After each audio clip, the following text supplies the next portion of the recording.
The confession came straight from Winston Churchill himself. Among all the terrors of war, only one thing truly made his blood run cold: the U-boat menace. Yet even those steel predators of the deep would learn to tremble. Their fear would not come from warships or explosive charges. It would come from timber and canvas armed with deadly metal teeth. What kind of weapon could destroy in 18 heartbeats? Survivors would later whisper that the ocean had transformed into a butcher's yard. December 23, 1943. The Bay of Biscay stretched gray and heartless under winter skies. Captain Werner Beck stood watch on the tower of submarine U-128. His vessel was pure predator. 70 meters of hunting steel. A wolf designed to stalk merchant fleets. Tonight, though, the hunter sensed something stalking him. Every time his boat broke the surface for air, death rolled the dice. 18 minutes in open water meant either survival or complete destruction. High in the clouds above, another killer was closing the distance. Through breaking cloud cover, Squadron leader Charles Anderson piloted his de Havilland Mosquito. Most people saw nothing but a timber aircraft, a phantom built from plywood and adhesive. Anderson's machine carried something extraordinary. Jutting from the nose was a weapon no submarine commander could imagine in nightmares: a 57mm cannon. The same gun that shredded German armor on battlefields. Now it had been given wings. The Mosquito TSE-TSE was judgment with propellers. Radar had exposed the U-boat positions. Ultra-intercepts had whispered their secrets. From the darkness above, Anderson's wooden hunter dropped like a falling star. 18 seconds. That tiny gap separated Beck's command from life or obliteration. 18 seconds between the cry to crash dive and the thunder of shells ripping through steel plating. Beck's knuckles went white on the frozen rail. Anderson's trigger finger tensed. Even the sea seemed to pause. Metal against timber. Ocean depth against empty sky. Hunter against hunter. Only one would see dawn. In those 18 seconds, the course of history would change forever. The Atlantic struggle was more than ships fighting ships. It was warfare over hunger, over fuel supplies, over time itself. During 1942, Admiral Karl Dunitz's submarine fleet roamed like a spreading disease. Convoy after convoy burned through the nights. Oil slicks stretched across dark waters. Men clung to floating wreckage. The sea swallowed their dying screams. The wolf packs had claimed the Atlantic as their personal hunting preserve. The Allies bled ships faster than they could build them. Churchill would later confess with exhaustion marking every word. Nothing during the entire war frightened me like the U-boat threat. Not the Luftwaffe bombing London. Not even Hitler's armies crushing into Russia. The invisible death lurking beneath waves threatened to cut Britain's lifeline to American aid. Dönitz's strategy was simple and brutal. Sink more tonnage than the Allies could replace. Steel and blood reduced to mathematics. In those early war years, the numbers painted a picture of disaster. Complete convoys disappeared into the depths. Merchant vessels, fuel tankers, troop ships all devoured by the wolves. By late 1942, Allied shipping losses reached catastrophic levels. Some months saw nearly 1 million tons destroyed. The Allied response began chained by defensive thinking. Escort destroyers stayed close to convoys. They feared leaving merchant ships exposed if they chased too far. They protected, but did not hunt. The U-boats struck repeatedly with growing confidence. Their arrogance fed on easy victories. Steel supremacy contained the seeds of its own destruction. The Allies refused surrender. They evolved instead. They decoded the crackling Enigma transmissions at Bletchley Park. They developed new vision to pierce darkness. Radar sets that revealed what human eyes could not see. Sonar systems that turned the ocean into a betrayer of hiding places. By mid-1943, the tide started shifting. Convoys sailed with more than escort protection. They carried purpose-built killers. Escort carriers launched aircraft deep into the Atlantic. Their reach extended far beyond the horizon. Destroyer escorts packed with depth charges and hedgehog mortars swept the seas. Intelligence, technology, and tactics wove together into a deadly net.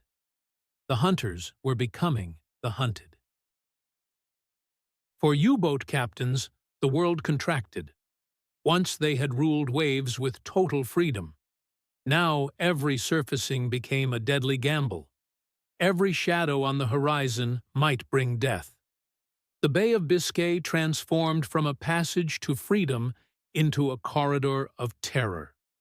Coastal Command aircraft circled overhead like carrion birds. Radar pulses swept through the night. Even the ocean betrayed them now. One critical problem remained unsolved. Depth charges were devastating, but imprecise. Bombs could damage, but rarely guaranteed kills. Submarines hit at shallow depth often limped away, wounded, but alive.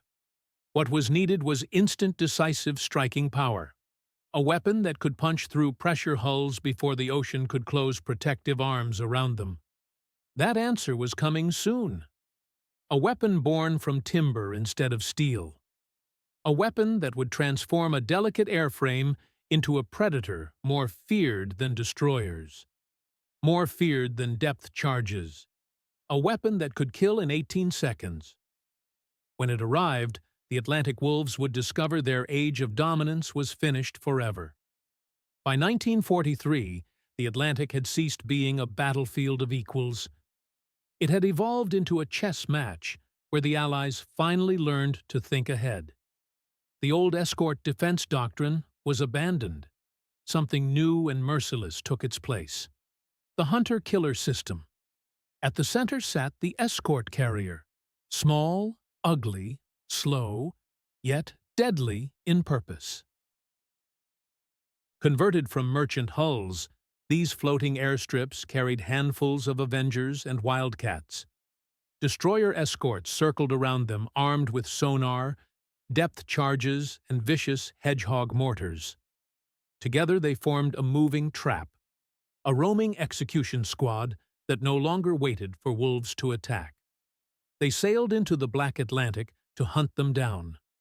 Dönitz's submarines once slipped freely through convoy gaps. Now they found themselves stalked by machines they could not escape. Enigma, their former shield, had been cracked open.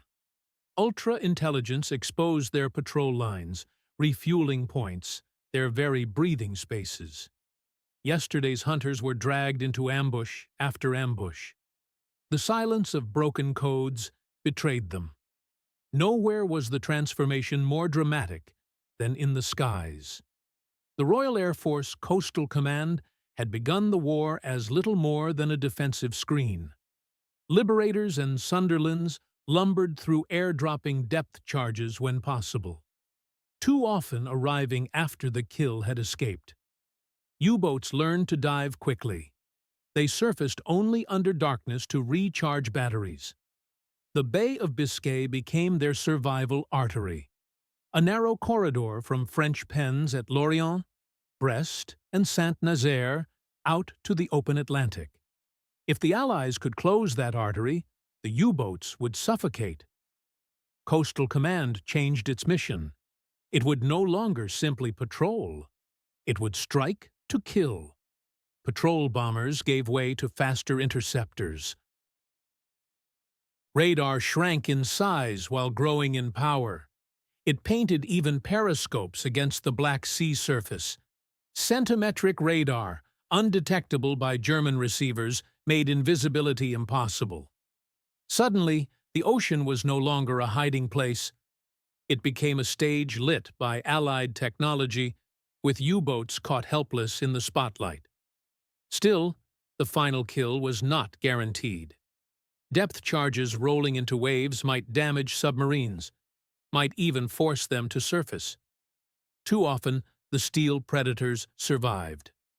The Allies needed more than pressure waves.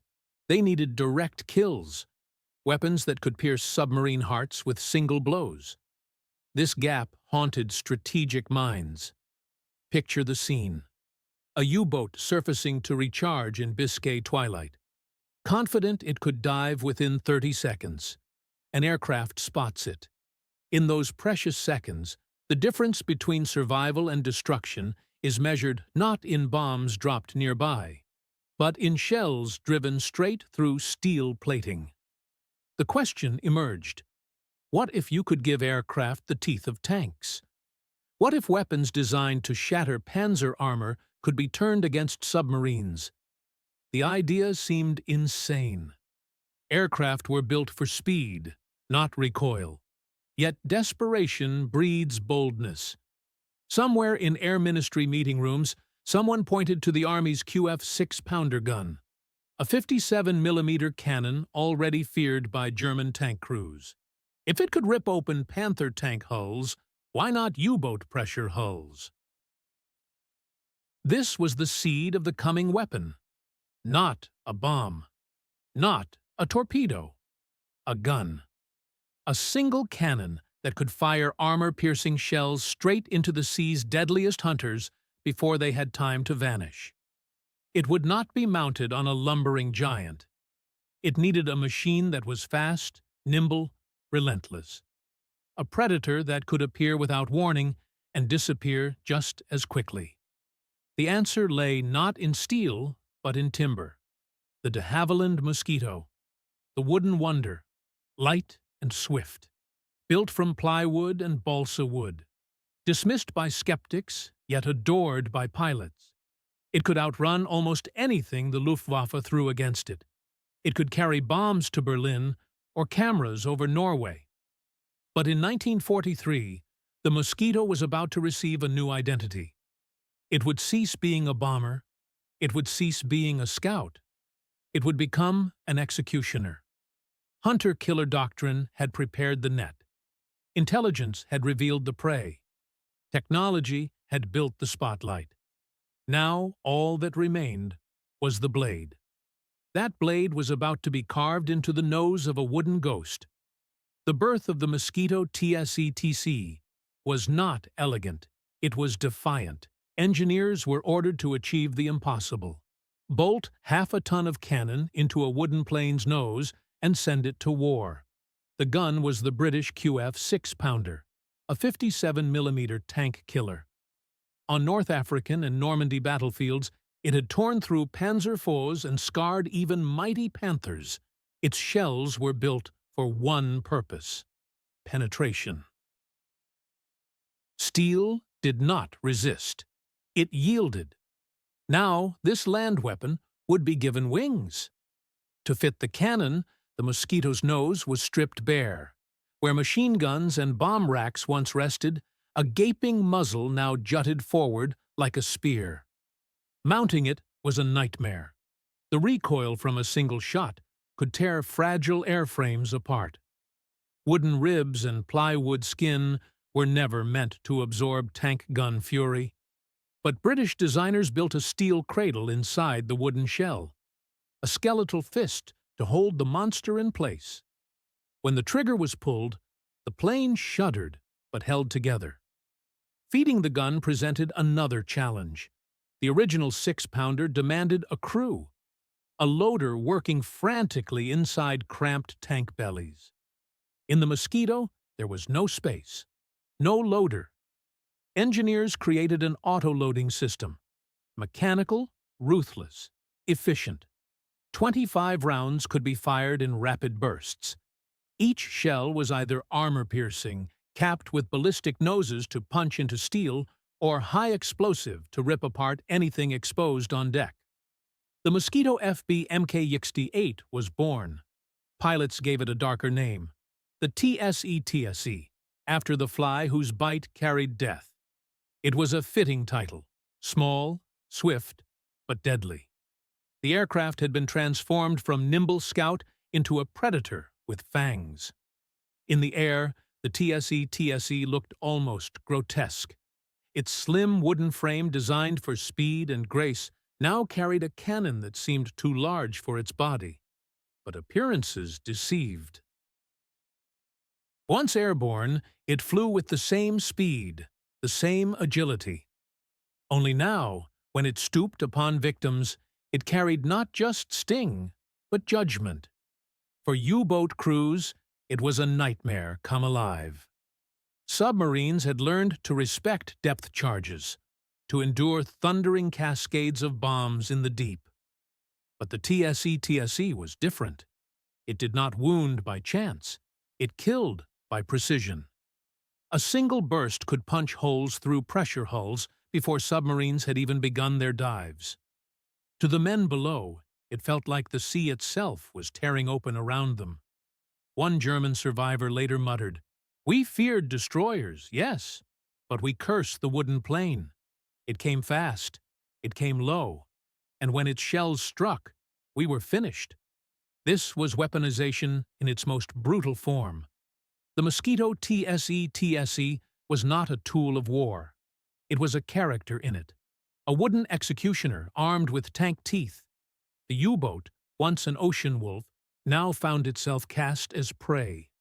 In the Bay of Biscay, the contrast could not have been sharper.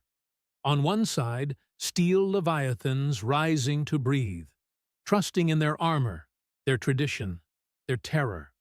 On the other, a ghost made of plywood diving with falcon speed, unleashing shells that no steel could ignore.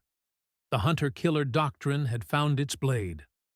Radar and ultra could reveal positions. Destroyers and carriers could close traps. But only the Mosquito TSE-TSE delivered the final stroke. The instant, merciless kill that no U-boat captain could escape once spotted. Each surfacing became torment. Was the sky empty? Or was the TSE-TSE circling above, invisible, waiting? 18 seconds. That was all the time submarines needed to dive. But 18 seconds was also all the time TSE-TSE needed to destroy. The Atlantic had turned into a theater of contrasts. Steel against timber, depth against sky, wolf against fly. And the fly carried a cannon. The Bay of Biscay lay quiet that winter night. A pale moon cast silver across the waves. The sea looked like hammered metal. On U-128's conning tower, Captain Werner Beck felt cold bite into his hands as he raised binoculars. His batteries were dying. His men gasped for air in the stifling hull below. They had no choice but to surface. Crash dive on warning. The phrase was burned into every nerve of his body. He knew the danger. He knew the stories. But he also knew he had only minutes to recharge, or his submarine would suffocate in the darkness. Above him, unseen, Squadron leader Charles Anderson's Mosquito TSE-TSE cut across the clouds. Radar had betrayed the wolf. On his glowing scope, U-128 was a pale phantom drifting on the water. Anderson banked hard. The massive 57mm cannon in his nose glinted faintly in moonlight. His hand tightened on the stick. His eyes narrowed. Then came the moment. Anderson spotted the pale wake of the U-boat, its deck wet with spray, its crew scrambling like shadows. He pushed the throttle forward. Engines screamed. The wooden wonder became a dart plunging from heaven. On U-128's bridge, a lookout shouted. Beck jerked his head skyward. Against the moon, a silhouette swooped low and fast. Too fast. Alarm! Crash dive! Claxons wailed. Men tumbled down the hatch. Ballast tanks hissed. Steel groaned as the U-boat began slipping beneath the surface. But time had run out. Anderson lined up the shot. Ocean surged beneath his wings. He lowered the nose until salt spray licked his windscreen. The cannon loomed ahead like a spear of judgment. 18 seconds. That was the gulf between life and death. Anderson squeezed the trigger. The Mosquito shuddered violently. The roar of the 57mm cannon thundered louder than its engines. Flames spat from the barrel. In just 1.5 seconds, a burst of shells slammed into the submarine's hull. Armor-piercing rounds struck just as the boat began sliding beneath the waves. For Beck and his crew, the effect was apocalyptic. A metallic shriek echoed through the control room as steel tore open. Gauges burst. Water sprayed through ruptures, icy and merciless. Lights flickered, then died. Panic erupted. Flooding! Hull breach! Beck gripped the periscope handles, knuckles white. He had commanded this wolf for years. Now it buckled under assault from a single wooden aircraft. "Surface!" he roared. "Surface now!" But it was too late. U-128 thrashed upward, crippled, forced back to the surface in shame. White foam erupted as it broke the waves. Gutted, helpless. Men scrambled onto the deck. Some waved frantically. Others froze in despair. The proud predator of the Atlantic raised a white cloth in surrender. Above them, Anderson pulled away, his job complete. The sea had taken yet another wolf. The Mosquito TSE-TSE had written its legend. This was not an isolated kill. It was a pattern repeated again and again. The Bay of Biscay became a graveyard. In August 1944, a swarm of mosquitoes from RAF 248 Squadron caught 3 U-boats running together on the surface. The TSE-TSE Dove, cannons blazing. U-128 staggered as shells punched through its hull. Within minutes, it began sinking. Water poured in faster than pumps could fight. U-185 limped back to port, mortally wounded. The third vanished into the deep, shaken but alive. One strike had shattered an entire wolf pack. Then came the milk cows, the refueling submarines that kept hunters alive. U-488, one of Germany's vital supply vessels, found itself under attack. Mosquito shells ripped across its deck, forcing it to break off its mission. Without fuel, dozens of U-boats were stranded. Their range strangled. Their hunts aborted.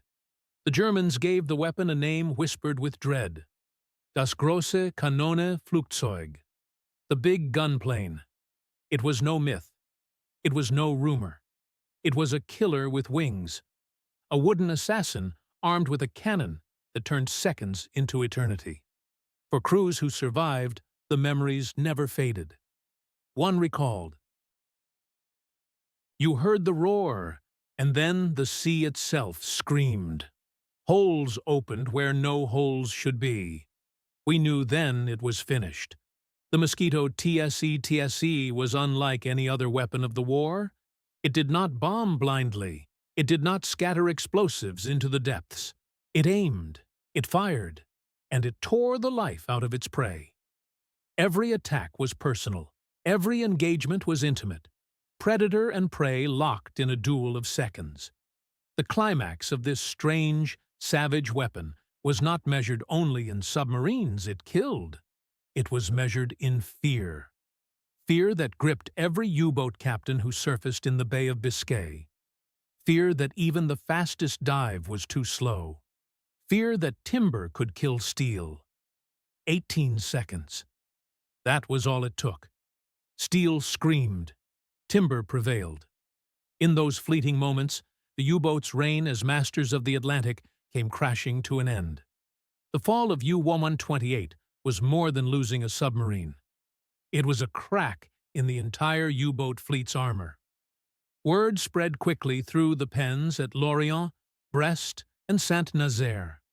Men whispered of a wooden aircraft that carried a gun too large for belief. They spoke of holes pierced open in seconds, of crash dives cut short before they had even begun. The ocean, once their shield, had betrayed them. Strategically, the impact was immediate. The Bay of Biscay, long a corridor of escape, became a killing ground.